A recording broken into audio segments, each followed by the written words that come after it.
ये chapter number 3 का last वाला टॉपिक हमारे पास है इलेक्ट्रोनेगेटिविटी। इससे क्या मुराद है? ये मैंने आपको बताया था कि पीरियोडिक टेबल में 98% ऐसे एटम हैं जो कभी भी अकेले नहीं रहते, वो हमेशा किसी के साथ मिलके रहते हैं सिवाय नोबल गैसेस के। वो किस तरह मिलते हैं या किस बुनियाद पर वो एक दूसरे के साथ मिलके रहते हैं, वो चैप्टर नंबर 4 का पहले 2 लेक्चर आपने ध्यान से सुनने हैं। आपको पता चल जाएगा कि एटम किस तरह और क्यों मिलकर रहते हैं। अच्छा, इलेक्ट्रोनेगेटिविटी से क्या मुराद है? मैं फ़र्ज़ करता हूँ कि मेरे पास 2 एटम हैं, सेम टाइप के, समझ लें ऑक्सीजन ऑक्सीजन, ये दोनों मिलके रह रहे हैं। इसका एक इलेक्ट्रॉन ये है और इस एटम का एक इलेक्ट्रॉन ये है, दोनों का एक एक इलेक्ट्रॉन है, वैलेंस इलेक्ट्रॉन। अब इन्होंने ये 2 इलेक्ट्रॉन है, ये इलेक्ट्रॉन का पेयर ये वाला, इन दोनों एटम ने शेयर किया हुआ है। शेयर क्यों किया हुआ है? ताकि वो इकट्ठे रह सकें, स्टेबिलिटी हासिल करने के लिए।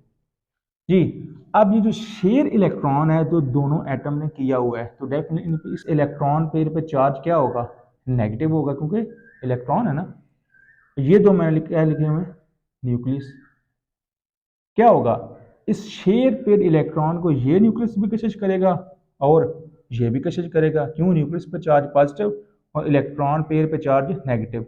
अब जिस फोर्स से इस शेयर पेड इलेक्ट्रॉन को दोनों न्यूक्लियस कशिश करेंगे अपनी तरफ, उस कशिश की फोर्स को बोलते हैं इलेक्ट्रोनेगेटिविटी। ठीक है जी। अब इसकी डेफिनेशन सुने। दो जुड़े हुए एटम्स के दरमियान जो इलेक्ट्रॉन उन्होंने शेयर किया हुआ है, इलेक्ट्रॉन का जोड़ा शेयर किया हुआ है, उस शेयर पेयर इलेक्ट्रॉन को दोनों न्यूक्लियस जिस फोर्स से कशिश करेंगे उसको बोलेंगे इलेक्ट्रोनेगेटिविटी। ठीक है जी। अब अगर तो ये दोनों एटम सेम है तो डेफिनेटली इनकी कशिश भी सेम होगी। ऑक्सीजन ऑक्सीजन है, नाइट्रोजन नाइट्रोजन है, या क्लोरीन क्लोरीन है, तो वो सेम अट्रैक्ट करेंगे। लेकिन अगर ये एटम और है, ये एटम और है, तो डेफिनेटली उनकी कशिश में फर्क आ जाएगा। जिसकी कशिश की फोर्स ज्यादा होगी वो इस इलेक्ट्रॉन को अपनी तरफ थोड़ा ज्यादा खींच लेगा। तो आमतौर पर जो नॉन मेटल्स होते हैं ना, यानी ग्रुप नंबर 3 से लेकर ग्रुप नंबर 7 तक ए ग्रुप में, उनकी इलेक्ट्रोनेगेटिविटी कशिश की फोर्स ज्यादा होती है एज कम्पेयर टू मेटल्स, यानी पहले 2 ग्रुप की निस्बत। तो इस इलेक्ट्रॉन को अपनी तरफ थोड़ा ज्यादा खींच लेते हैं। पूरे पीरियोडिक टेबल में सबसे ज्यादा इलेक्ट्रोनेगेटिविटी होती है फ्लोरीन की। याद रखना है, वो होती है जी 4.00। इसका मतलब ये हुआ कि अगर फ्लोरीन का किसी के साथ कंपेयर हो जाए तो फ्लोरीन उस इलेक्ट्रॉन पेयर को पूरे पीरियोडिक टेबल में सबसे ज्यादा अपनी तरफ खींच लेगा, क्योंकि उसकी इलेक्ट्रोनेगेटिविटी सबसे ज्यादा होती है और उसकी वैल्यू 4 होती है। ठीक है जी। अब हम जी आ जाते हैं वही ग्रुप और पीरियड की बात। ग्रुप में ऊपर से नीचे आते हैं तो साइज बढ़ता है। जब साइज बढ़ेगा तो क्या होगा? चार्ज में, इफेक्टिव न्यूक्लियर चार्ज में कमी वाक़ होगी।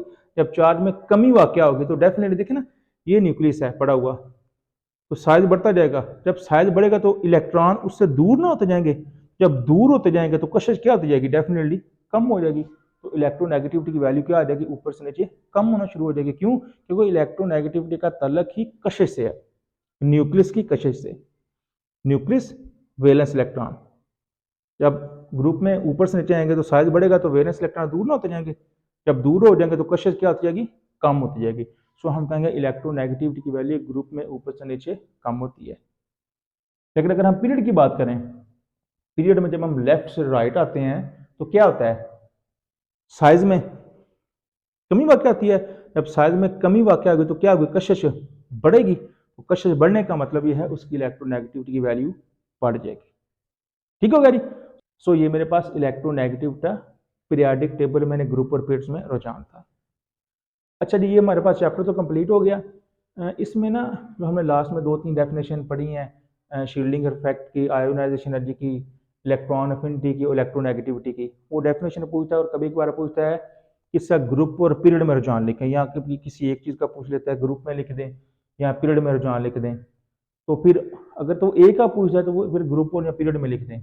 अगर वो ओवरऑल पूछता है ना कि पीरियोडिक टेबल में रुझान लिखें, उसका trend along the periodic table, तो पीरियोडिक टेबल का मतलब होता है आपने ग्रुप में भी बताना है और पीरियड में भी बताना है। ठीक है जी।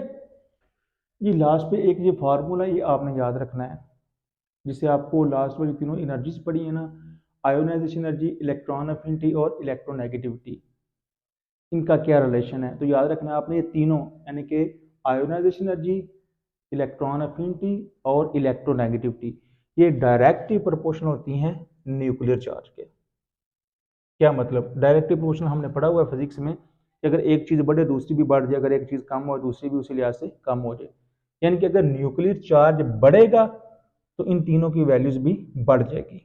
अगर न्यूक्लियर चार्ज में कमी वाक़या होगी तो इनमें भी कमी वाक़या हो जाएगी। और न्यूक्लियर चार्ज इनवर्सली प्रोपोर्शनल है, हमने इनवर्सली प्रोपोर्शनल पता ना, बटे में लिखा था। तो क्या होगा? न्यूक्लियर चार्ज इनवर्सली प्रोपोर्शनल किसके? एटॉमिक साइज के। क्या मतलब? अगर एटॉमिक साइज बढ़ेगा तो न्यूक्लियर चार्ज में कमी वाक़या होगी। इनवर्सली प्रोपोर्शनल का ये मतलब है ना, अगर एक चीज़ बढ़े उसी लिहाज से दूसरी चीज़ में कमी वाक़या हो जाए। सो क्या फार्मूला बन गया? अगर न्यूक्लियर चार्ज बढ़ेगा तो एटॉमिक साइज कम होगा, या इसके उल्ट कि एटॉमिक साइज अगर बढ़ता है तो न्यूक्लियर चार्ज में कमी वाक़या होगी। और न्यूक्लियर चार्ज का इन तीनों के साथ क्या रिलेशन है? डायरेक्टली। अगर ये बढ़ेगा तो ये भी बढ़ेगी, अगर ये कम होगा तो ये भी कम होगी। ठीक है जी। तो ये फार्मूला आपने अच्छी तरह याद रखना। जब ये फार्मूला याद रख लेंगे ना तो आपको पीरियोडिक टेबल में ट्रेंड को याद रखना बिल्कुल आसान होगा। ठीक है जी। तो चैप्टर नंबर 3 हमारे पास कंप्लीट हो गया। चैप्टर नंबर 3 के टॉपिक समझने से पहले मैं आपको एक मशवरा दूंगा कि चैप्टर नंबर 4 के पहले ये 2 टॉपिक हैं वो मैंने लेक्चर रिकॉर्ड कराए हुए हैं कि एटम केमिकल बॉन्ड क्यों बनाते हैं। तो वो आप ज़रूर सुने। जब आप वो सुनेंगे ना तो इंशाल्लाह आपको इन सारी चीज़ों की बिल्कुल ईजीली समझ आ जाएगी।